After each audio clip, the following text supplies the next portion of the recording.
মই ডক্টৰ পংকজ গোস্বামী এজন চকুৰ বিশেষজ্ঞ। স্যাৰ মোৰ দেউতাৰ চকুত চানি পৰিছে, চানি পৰা মানেনো কি? চাওক, আমাৰ চকুৰ ভিতৰত এখন লেন্স থাকে। লেন্সখনৰ মাজেৰে যেতিয়া আমাৰ পোহৰ গৈ ৰেটিনাত পৰে তেতিয়াহ'লে আমি দেখা পাওঁ। সূৰ্যৰ পোহৰ বা লাইটৰ পোহৰ যেতিয়া কৰ্নিয়াৰ মাজেদি লেন্সখন পাৰ হৈ ৰেটিনাত পৰে তেতিয়া আমি দেখা পাওঁ। সেই লেন্সখন যদি বয়সৰ লগে লগে অস্বচ্ছ হৈ যায়, নৰ্মেলি লেন্সখন ঘড়ী গ্লাছখনৰ নিচিনা স্বচ্ছ, সেই স্বচ্ছ লেন্সখন যদি অস্বচ্ছ হৈ যায় তেতিয়াহ'লে তাৰ মাজেৰে পোহৰ যাব নোৱাৰে আৰু তেতিয়া আমি দূৰৰ বস্তু বা ওচৰৰ বস্তু ভালকৈ দেখা নাপাওঁ। তাকে আমি চানি পৰা বা কেটেৰেক্ট বুলি কওঁ। চানি পৰিলে কি কৰিব লাগে স্যাৰ? চানি পৰা ট্ৰিটমেণ্ট এটাই, সেইটো হৈছে কেটেৰেক্ট অপাৰেশ্যন। অপাৰেশ্যন কৰিলে আমি চানি পৰা লেন্সখন গুচাই তাৰ ঠাইত এখন আৰ্টিফিচিয়েল লেন্স লগোৱা হয় আৰু সেই লেন্সখন লগালে আমি আগৰ নিচিনাকৈ দেখা পাব পাৰোঁ। স্যাৰ এইটো অপাৰেশ্যন নকৰাকৈ চশমা বা মেডিচিনেদি কাম নহয় নেকি?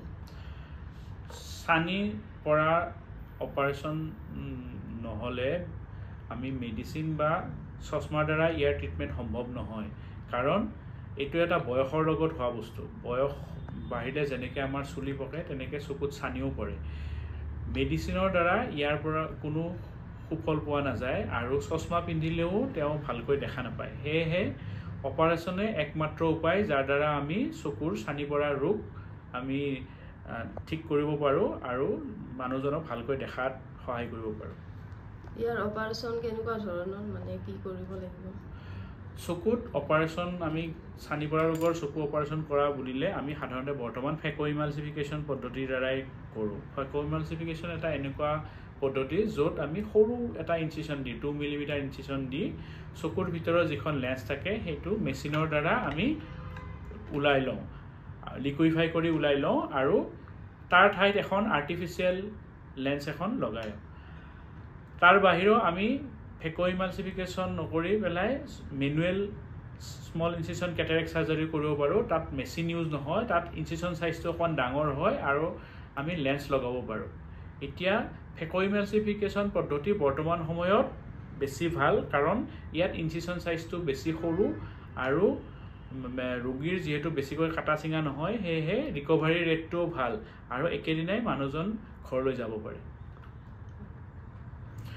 আৰু স্মল ইনচিশ্যন কেটেৰেক্ট চাৰ্জাৰী তেনেকুৱা ৰোগীৰ ক্ষেত্ৰত কৰা হয় যাৰ ধৰক খৰচ দিবলৈ অলপ অসুবিধা হয় আৰু যোনে ধৰক অলপ কম দামতে চাৰ্জাৰীটো কৰিব খোজে, তেওঁলোকৰ ক্ষেত্ৰত স্মল ইনচিশ্যন কেটেৰেক্ট চাৰ্জাৰী কৰা হয় আৰু তাত অলপ ইনচিশ্যন চাইজটো ডাঙৰ হয়। তাত ফেকত যদি 2 মিলিমিটাৰ হয়, স্মল ইনচিশ্যন কেটেৰেক্ট চাৰ্জাৰী তেতিয়া 6 to 8 মিলিমিটাৰ হয়। এতিয়া আমি আহোঁ ফেক' ইমালচিফিকেশ্যনত ধৰক লেন্স কেনেকুৱা ধৰণৰ হ'ব পাৰে।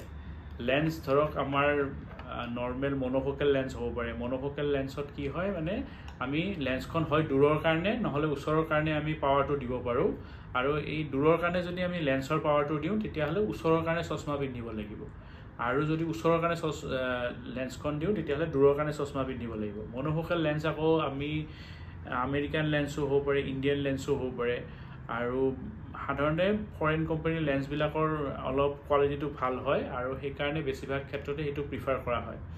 তাৰোপৰি ধৰক মাল্টিফকেল লেন্সো আমি লগাব পাৰোঁ। মাল্টিফকেল লেন্স লগালে কি হয়, আমি দূৰৰ, মাজৰ আৰু ওচৰৰ এই 3টা ডিষ্টেঞ্চতে ভালকৈ আমি দেখা পাব পাৰোঁ। তাৰোপৰি আমি এখন আছে extended depth of focus lens. তাৰ সহায়ত আমি কি কৰোঁ, দূৰৰ আৰু মাজৰ 2টা ডিষ্টেঞ্চে ভালকৈ দেখা পাব পাৰোঁ।